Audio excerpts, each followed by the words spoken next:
This is Mrs. Billich. I am going to tell you the classwork for Tuesday, September 22nd. So, as always, we started with our reading comprehension and grammar skills. We are in Unit 1, Week 3. Yesterday, we worked on our key skills, which were identifying the characters, the setting, and the main events of a story. Today we worked on the genre that the story takes place in. This genre is back to realistic fiction. So we went back to the story that we read yesterday, which was about finding Cal, and we discussed what made it a realistic fiction. The characteristics of realistic fiction are that it's a still made up story, but the characters, the setting, and the events still could happen in real life. After we identified those characteristics of the genre of realistic fiction, they went to the classroom and they clicked on the link and they read this very short little story called Two Kinds of Football, and they answered these 3 relatively easy questions. How do you know this text is realistic fiction? Hopefully their answer was because it could actually happen in real life, even though it's a made-up story.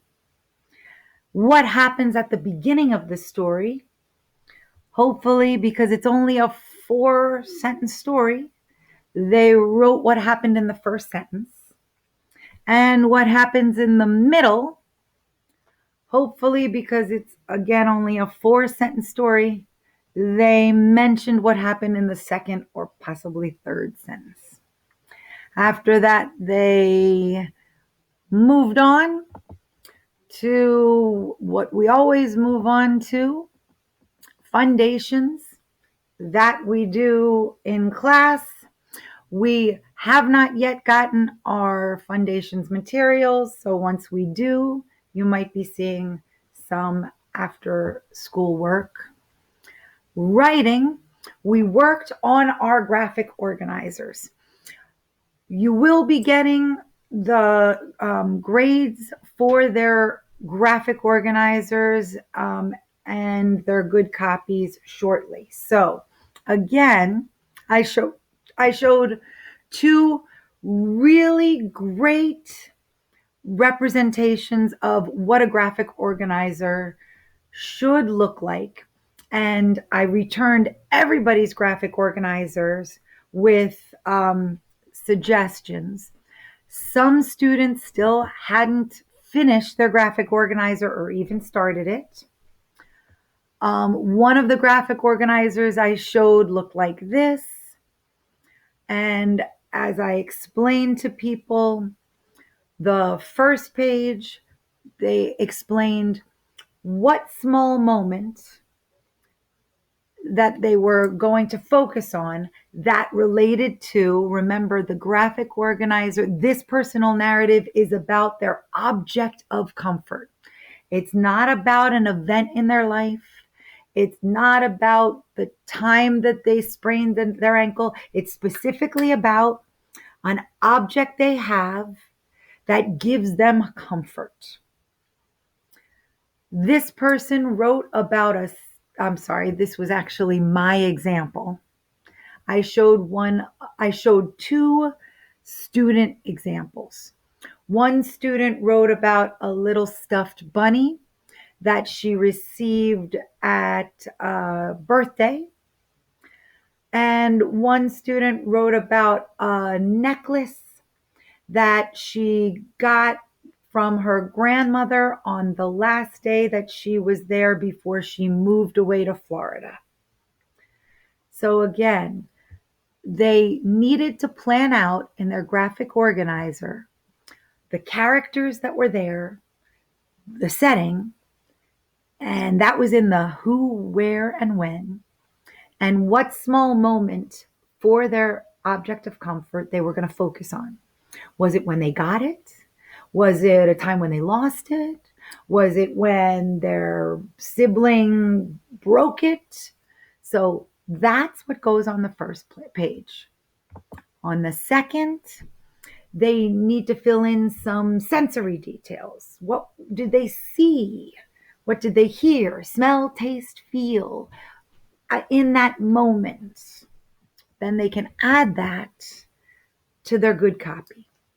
And then, of course, every good writing has an introduction that grabs the reader's attention.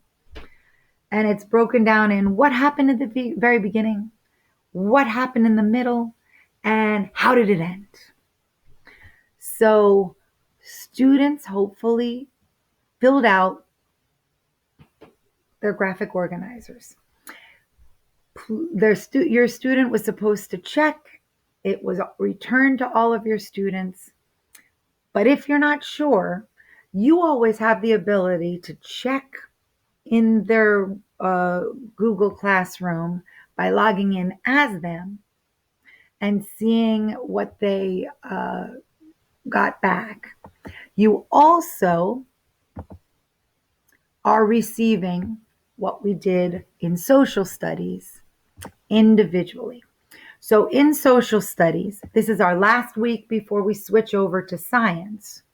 We have been working on what we are calling tech class, but it is also tracking their grades to give you more of an insight into what is happening. And this is what you are about to get in talking points very shortly. So the students have been learning how to do things so that they can be better online with tech. So yesterday, they learned how to make text boxes and put text in those boxes and change the color, change the size, change the font of the text. There are 4 boxes: what they like to do, what they want to be when they grow up, who their family members are, and what their favorite school subject is. Today, they learned how to go insert an image into each of the text boxes. Since they were in school and they didn't have any pictures uploaded to their computer, they searched the web for each box. They learned if they were paying attention and they were able to stay in the meet link. They learned how to search the web for the picture, put in the word or two of what they want to be or what they like to do, pick an appropriate picture, push insert, and then once it comes up anywhere, how to move it, how to resize it so it fits in the box they want. One picture for each one. Now, what you are going to get is something so very important. You are going to get this today in each of your talking points and also emailed to you if you haven't already. On the second slide is their afternoon work websites and login information. Thus far, we have 3. More will be added. So they will never have to worry about having to click on one anymore, although many of my wonderful students already have this written down and posted right next to their computers like I have been begging them to do. So many of them have already done that. On the third slide, here is what Ms. Travis and I have come up with for you. For all of their classes, we have come up with charts where their grades can be added in. So for last week, for Ela, here is what their assignments were. Their grades are going to be posted in here.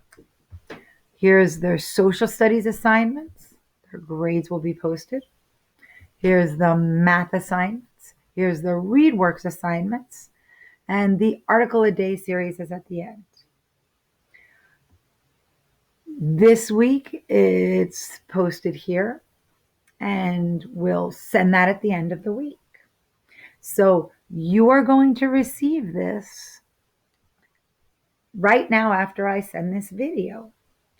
Please make sure you look at this. This, however, does not show you any comments or reasons. So if you see a bunch of zeros and you think your student turned it in, you'll still need to go to the Chromebook, log in as them to see when we returned it, what comments did we put, what was it that was actually turned in by your student, so you know why they received that grade.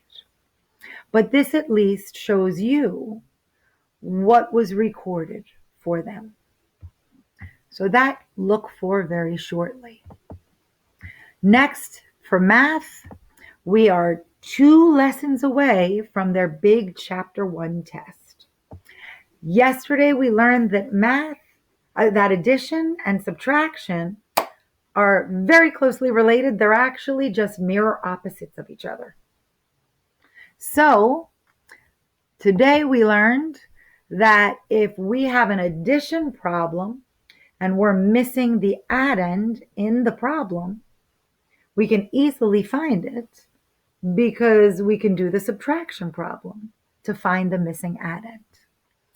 We did practice, and again, there were a number of students, even though every student now has a math workbook, and some students, Mr. Turner personally went to your houses to deliver the supplies because your parents or guardians couldn't make it to the school. And they still didn't have the supplies with them for math. It's just not fair to Mr. Turner, who dropped off those supplies to those houses. So please make sure that you have the workbook every day. Your student has the workbook every day so that they can follow along and that they can also show the answers. Remember that we're the teachers. In order for us to know that the student understands so that they can then go and do the classwork independently, we need to see that on the screen. It's better if they have the whiteboard because Miss Billich is 47 years old, eyes are going, and it's hard to see it on the screen. Whiteboard's better, but if you can't get the whiteboard, then every single one of the students has a workbook, every single one. So they just have to follow along in the workbook and show it really close. We follow along with the workbook. And in the workbook is the homework. So you can do the homework in the workbook and just transfer the grades right onto the Google slide. It was lesson 11, missing addends. 2 pages, like always. And they push some turn in to turn it in. After that was afternoon work. Just like always. Hopefully students were logging in correctly this time, if they weren't already. They did 1 or 2 articles in their ReadWorks Article a Day series. This week it is on architecture. Their Tuesday ReadWorks was called The Most Popular Sport in America. Looks like 8 actually did it. 14 still didn't get a chance. After they did their ReadWorks assignments, it was logging into their 20 minutes a day of read theory. Several parents asked to reset the read theory, which is fine. I did that. So they had to take the pretest over. I'll check and see whether everybody is logging in correctly. Remember, don't push that login with Google button. Put in the username and password that I've given you. And for IXL, you just have to push that button that I have included and it logs in for you. Okay, hopefully we've gotten that. Look very shortly in your talking points or your email. You'll be getting that breakdown of all of their grades from last week.